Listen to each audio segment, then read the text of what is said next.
Hi, everybody. So let's get started.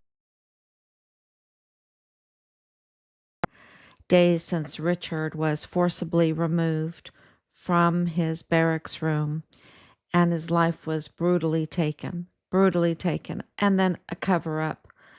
But the cover up, this was all premeditated because they saw value in Richard's remains.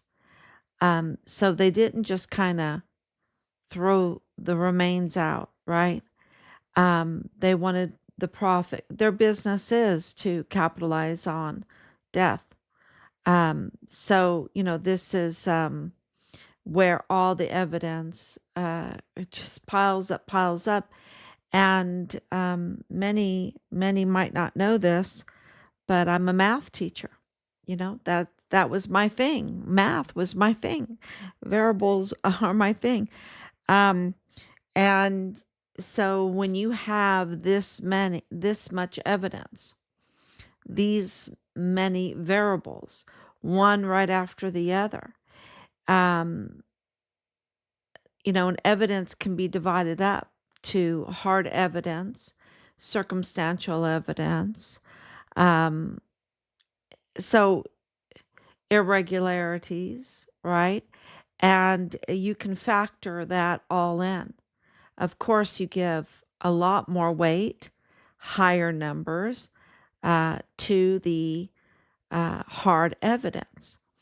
But you also have all of the circumstantial evidence and the irregularities that you cannot dismiss. They also add into the equation and give you a probability, right? And so, and people love to play Powerball, right? People love to play Powerball. People love to, uh, you know, Richard and I, when we were in Ireland, I gave each of the kids 50 euros at this, it's kind of like amusement park. And they could just spend it on whatever they wanted. They were all pretty young adults, like in their teens, and we're in Northern Ireland, and just a fantastic old amusement center, and they had some games there, and of course you could play some of these chance games and everything. It was our family vacation, and like I mentioned about Richard being so beautiful on a horse, we there was horse riding up there, and the beach, the northern beach, where you have to wear a wetsuit. But it's just a marvelous place to go for our vacation. And we had a great time. And so it was Richard and I, we loved to play the chance games, right? The probability, the coins coming in and all that. So, everyone likes to do that. So you can't, when you look at circumstances and you look at all of the evidence, you have to weigh everything to get the probability. And we have so much evidence, y'all. And it's hard evidence, and it's circumstantial evidence, and it's irregularities. And what it has showed is that we are absolutely right. So when we say things and we're absolutely right, it's not because we're just grasping information or scenarios out of the air. No, it's because the odds are in our favor. The odds are in our favor because we have, and they're not even odds. The evidence confirms. The evidence confirms that with the hard evidence, with the circumstantial evidence, and with the irregularities, it confirms that we are right. And so, what I'm about to tell you today is just more of that evidence, and it's jaw dropping. It really is. And I think it's going to shake some people up with the Walmart case. We've known this for a long time, but You have to let the pain of losing a loved one, uh, you have to respect that. Um, and even criminals, you have to treat their remains with dignity because you cannot commit a sacrilege against Corpus Christi. It's really nothing to do with if the person was worthy or not, if they were a king or if they were a pauper. It has nothing to do with that. It has to do with made in the image of God, right? Made in the image of God. It makes everybody um, hold the highest value. Uh, their bodies hold the highest value. Um, and, this uh, mistreating the body and all of that, it really puts that into a proper place, doesn't it? It really does. So, because we're not our own. And, that's why a lot of people on the right, conservatives, absolutely can never agree with abortion or many things, excuses, actions that say, well, it's my life. I can do what I want in my bedroom, or I can do with what I want with my body or whatever. Um, we could never agree with that, not because you know, um, of any highfalutin excuse or anything like that.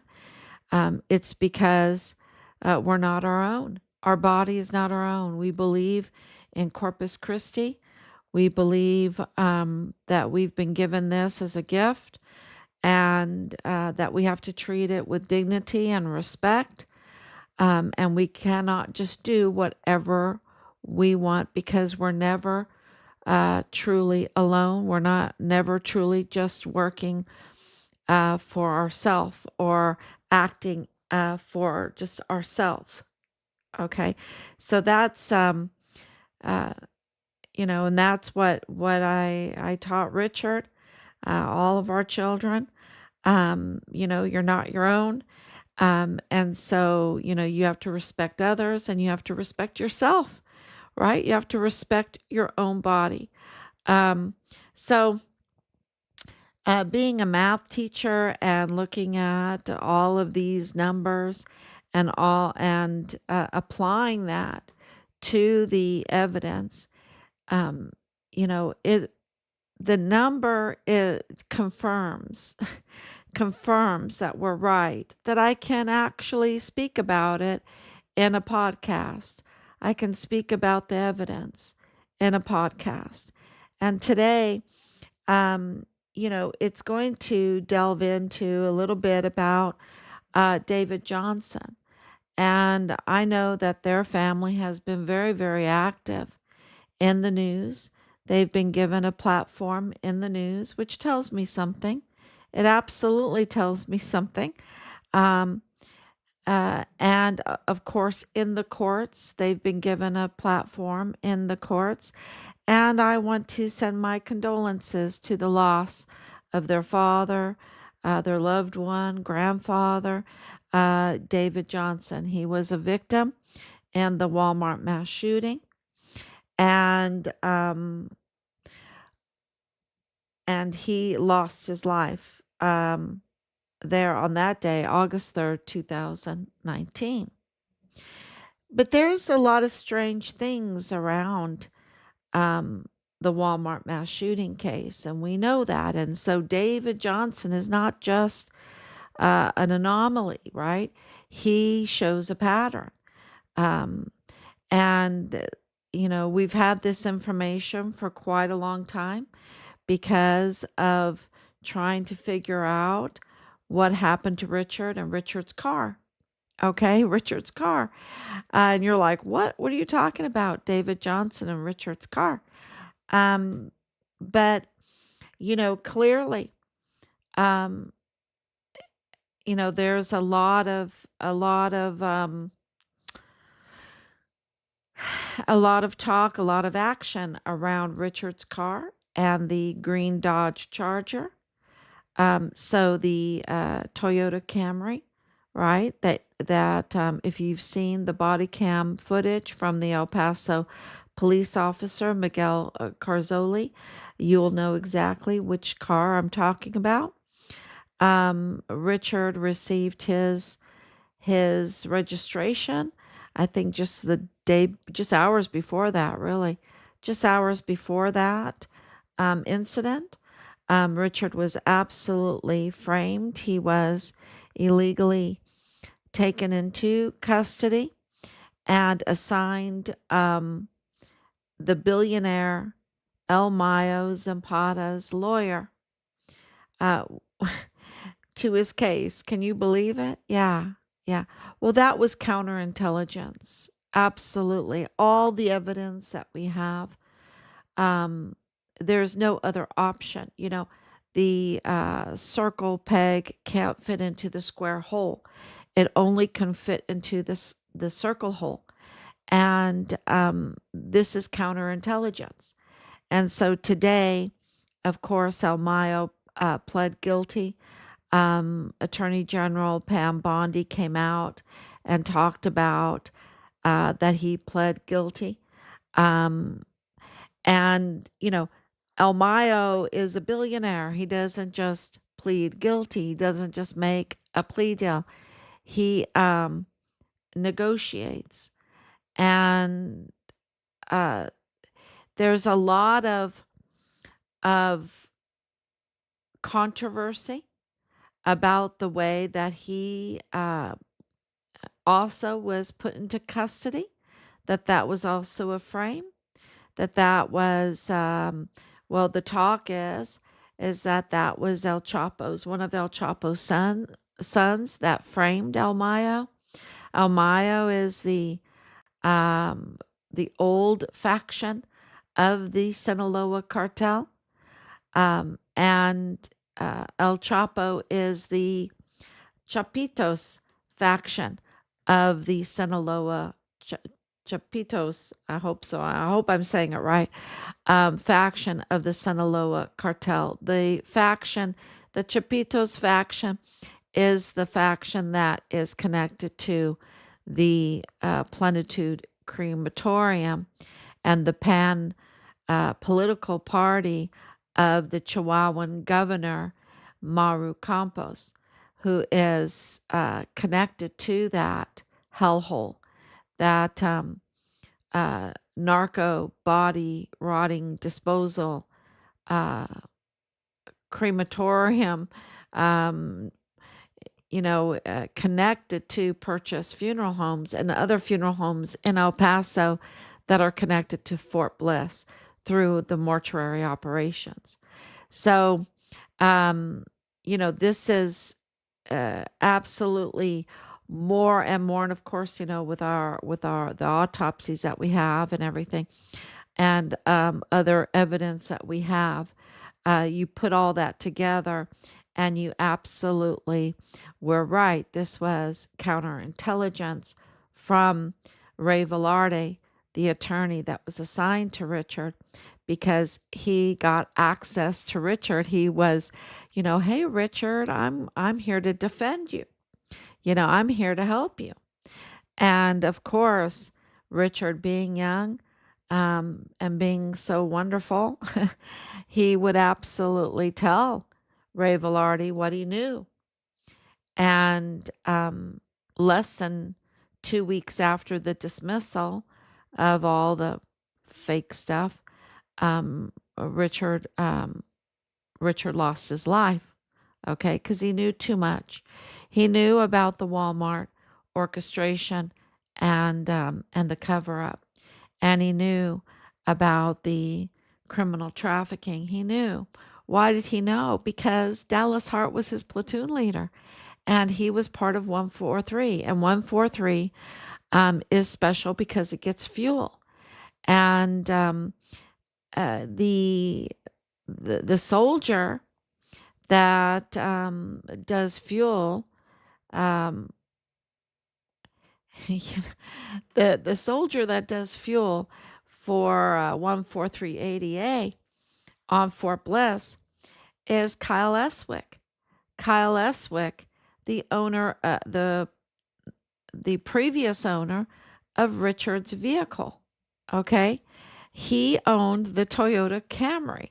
Okay, he owned the Toyota Camry, and he's also one of those stripper dancers. Okay, exotic. They call them exotic dancers. He's an exotic dancer.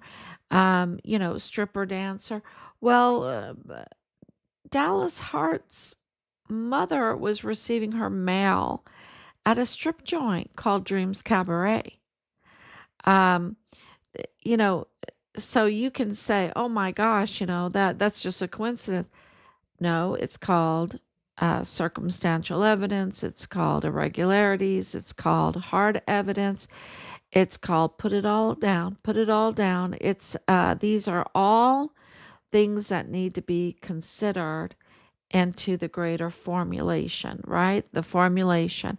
All of these variables you need to list down in this investigation, um, and get the true probability of all of this. So Kyle Eswick, um, what are the chances that he is a soldier, that he is with fuel, that he is an exotic dancer, that he is the prior owner of Richard's vehicle? Um, and of course, that connects him to A&R Chavira Auto Group.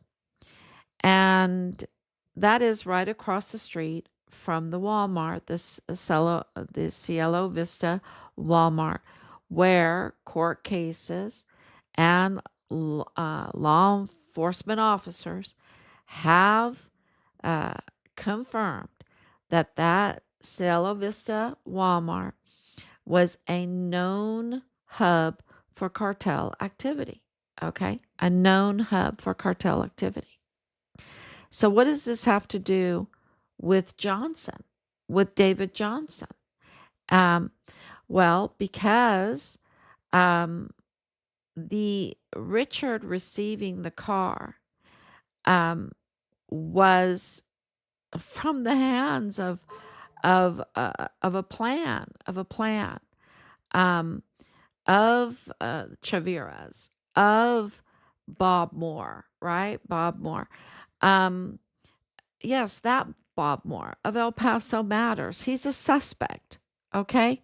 And he's absolutely connected to A&R Chavira Auto Group right across the street from the Walmart.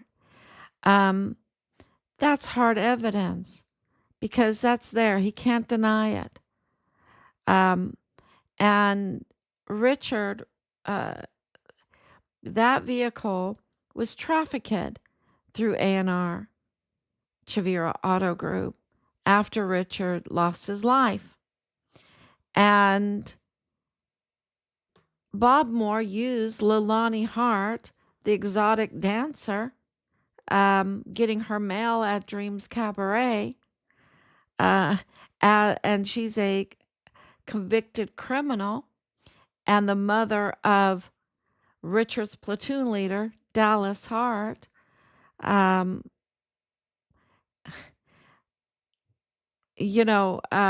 as a false witness to attack, uh, to target Richard, to receive leaked files from her family member, CID, disgraced uh, Fort Bliss agent who had his badge terminated in 2021, to tamper with Richard's files. They're totally tampered with. And who uses tampered files? Well, Bob Moore does. Bob Moore is a big fat liar. He he tampers files and then he uses a unreliable source and tampered files and fabricates hit jobs, biased stories. He's biased, biased, biased. Okay. And that is all documented. That is all hard evidence. There's no questions about that. We are right. We are right all along. And, so what does this still have to do with David Johnson? Well, because Leilani Hart and Rosa Maria Valdez Garcia, another false witness, and a fraudster in the Walmart um, victims funds, right? And much more, much more. She's total fraudster, right? Totally connected to the Walmart mass shooting case and trying to profit off of it. Um, and right there in the case with Ernest Christopher Grant, who has a big part in all of this, was the media sweetheart, right? The media sweetheart. That was disgusting. Absolutely. He was arrested. He was arrested now for I don't know how many times he's been arrested. Three that I could tell you. He's a total criminal.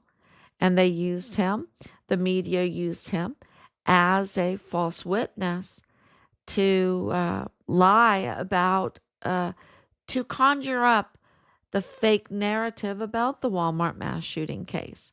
That's very clear. So, Rosa Maria Valdez Garcia is absolutely connected to Leilani Hart and Dallas Hart, and she's also connected family. I mean, this is all from 3905 Bliss Avenue to Danae Katzen Gonzalez Ambrose, um, and her husband, 14380A veteran, Jonathan Caleb Ambrose. They're all known to be fraudsters. They're all connected. They, this family was in the possession of Richard's credit cards after his death. Okay, and financial information. So, and of course, she claimed to be in insurance business. We know that they cashed in wherever they could, and of course are very connected to the VA. So what does this have to do with David Johnson? Well, because they're related, and they're related to Belen Rocha, who's related to Jesus Melendez. Jesus Melendez was the canine cop uh, who, made the parking lot stop, the without any probable cause except for for framing. Um, he is totally in this, setting Richard up with this car, with Bob Moore, with the Chaviras, um, to try to uh, discredit him. And how do they discredit him? They have to create a record. He is a stellar soldier. He, as President Trump made very, very clear in his letter, Richard is above stellar, right? He could not say more praises about our son, because when you look at Richard's record, it is so stellar. And when you see what they put him through, you have to say, oh my gosh, he is worthy of honor from every American. Worthy because of all the retaliation that he went through, and yet he's still standing at attention, right? An unwavering loyalty to his duty. Very clear in all of the evidence, all of the videos, all of what they did to him through the UCMJ and everything, and of course, the linchpin of the whole thing, the foundation of it, was this illegal arrest, right? This illegal arrest, that the key player in that, of course, is Belen Rocha and Jesus Melendez. And Jesus Melendez is the family of Raul Melendez, the son-in-law of David Johnson. So this cartel, and of course, it has been confirmed through the connections with Willie Moya and Arturo Alba that they are absolutely connected to the cartel. This is a cartel group. They're up to no good. They're also connected to Nadal Baim and Bradford Bugado, going in that direction too with all their LLCs and stuff. But they're connected to Raul Melendez, and that is the son-in-law of David Johnson. So not only do you have the Mayellas being family to Patrick Crucius, now you have this cartel group being close family to David Johnson. And that's really concerning. And it gets even more concerning because the variables start adding up, right? The variables start adding up. Um, and I want to make it very clear that, um, we send total condolences to the family of David Johnson, who lost his life. But our son lost his life too. And that's why we need to get to the bottom of this. Who shot David Johnson? Who orchestrated? Because it's very clear there's no other choice anymore. There's multiple shooters in the Walmart mass shooting, and it was orchestrated. And so, for the sake of justice for David Johnson, for the sake of justice of our son Richard Halliday, we have to get to the bottom of this. We cannot let something like this happen if it involves our military, which the evidence is making more and more clear that I can just tell you right now, the chances that the military was involved in the Walmart mass shooting is 99.99999%. Okay. There's just, I mean, um, uh, it's, it's absolutely confirmed that they're involved. And so, you know, to go back to David Johnson, and it gets even more concerning because he lived on the same road, just, you know, uh, not right next door, but not very far away, uh, within a very short walk, away from Ernest Christopher Grant. So the two of them lived on the very same road, Ernest Christopher Grant and David Johnson. Um, you know, that's another huge variable that we have to take into consideration. And it absolutely connects Richard's case back to the Walmart case. So a lot of people have said, what does the Walmart case have to do with Richard? Well, look, you have Jesus Melendez, the family of David Johnson, targeting Richard. You have Danae Katzen, who's totally connected to 143, Richard's uh, Richard was Delta Battery 143. And she has uh, in possession Richard's credit cards, and she's totally connected to cartel, and she totally targeted us. She tried to obstruct the case. We have audio too of her with the PI. That is just so damning to her. She was arrested. She's a fugitive. Um, she's a family member of Rosa Maria Valdez Garcia, another total fraudster, totally connected to the Walmart mass shooting victims fund fraud. And her son's father, Alexander Gerhard Hofmann, the German national, was laying there with half his head in the Walmart. And they targeted Richard's case. They targeted Richard's case at the Chihuahua AG's office. Um, so they are absolutely connected. And every day, more and more evidence um, puts a probability uh, for certain things. And we have another huge connection.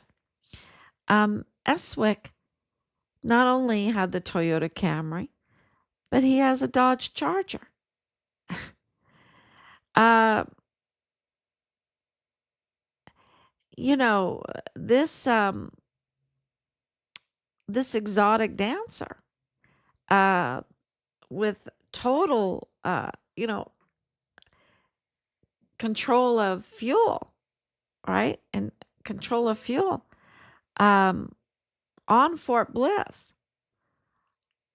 Um, what are the chances? What are the chances that he would have both Richard's Toyota Camry and a Dodge Charger?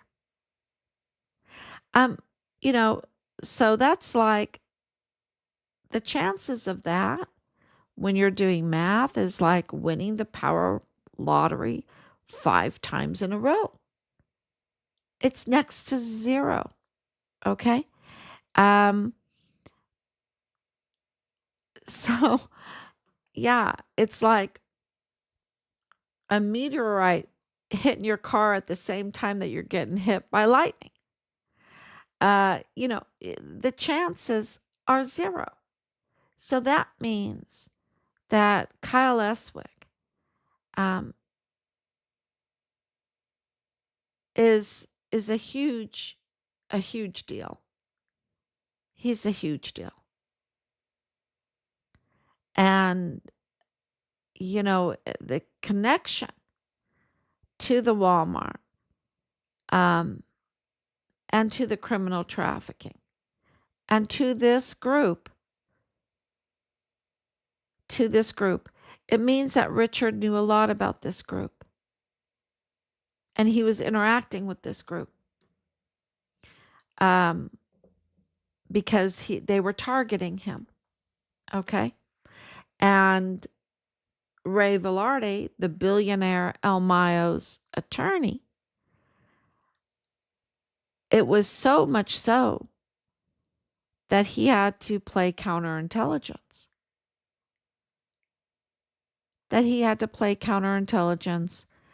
To see what Richard knew. And they had to get him, you know, they've got it all planned out. If I'm going to do the work, I won't want taxpayers to pay my salary.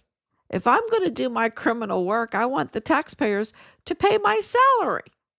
So I have all the appearance of legitimacy, but I'm actually doing a counterintelligence operation. It's pretty sophisticated, but that's why they're the billionaire cartel group, right? So, so that means they had to find a way to get Richard into custody, to sit down and, um, automatically say, I'm your lawyer and you get this trust, right? Um, so that, if he just would have went to Richard off the street and said, hey, my name's Ray Velarde, tell me everything you know, um, Richard would have never told him. But when Richard is in a very vulnerable situation where he's being targeted and someone comes up and say, let me help you, just like so many did when we were in El Paso.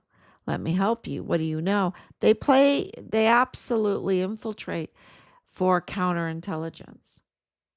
And we still are experiencing that now.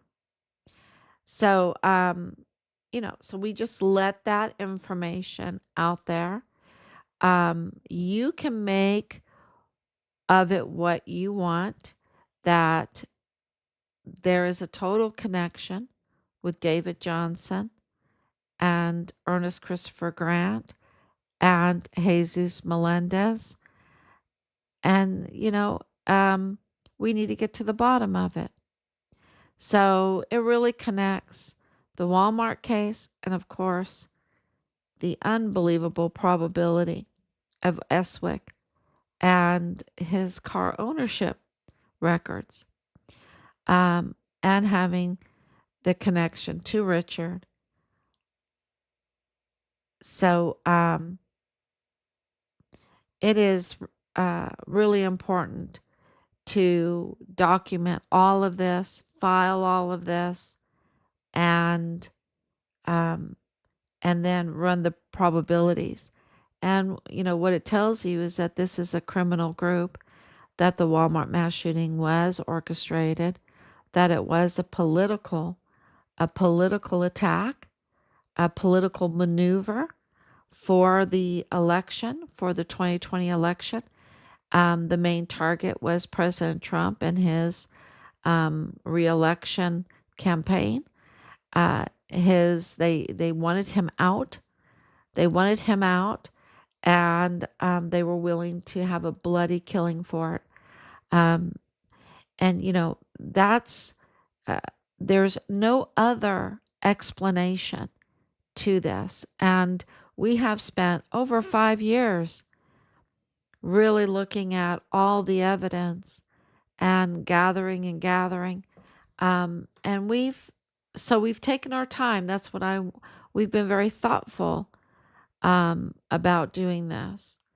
But it is very criminal, and it was absolutely orchestrated, and it was to protect the cartel's criminal trafficking operation that are so profitable, because of the way the system was. And it's absolutely connected to the funeral business too, and Plenitude Crematorium, the rotting body hellhole, and all of that. They're all connected.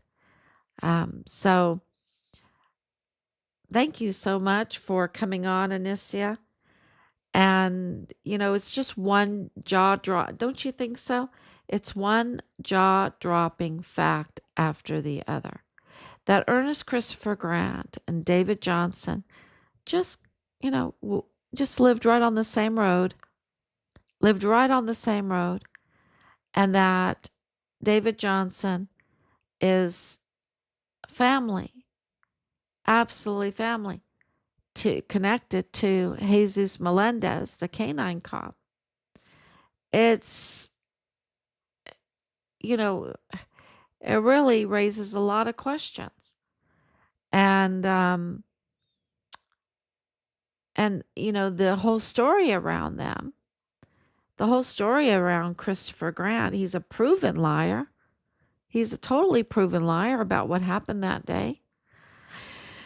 So it makes us need to get to the bottom of it even more so. So thank you so much. And I will be back tomorrow, God willing. And we're a lot of things. It is so busy. So many people are coming forward with information, and it's getting there. It's getting there. Today was a big day with El Mayo doing the plea deal, but of course, really what we've been told with the letters that we received from the White House, from President Trump, is, they are absolutely getting ready for indictments. And to do that, you have to have really the cases just about complete. You have to totally solve the cases to get an indictment going. Because once you put in that indictment, things go very, very quickly, and you need to have all your ducks in a row. So that's what they're doing. they're um, they're getting all their ducks in a row, and Elmayo helped them. So not that he deserves any praise at all. He's a billionaire cartel, and he's a negotiator, and it was life in prison or the death penalty. So I think he just wanted life in prison, with a chance in his mind, maybe. Um, so, all right. Thank you so much.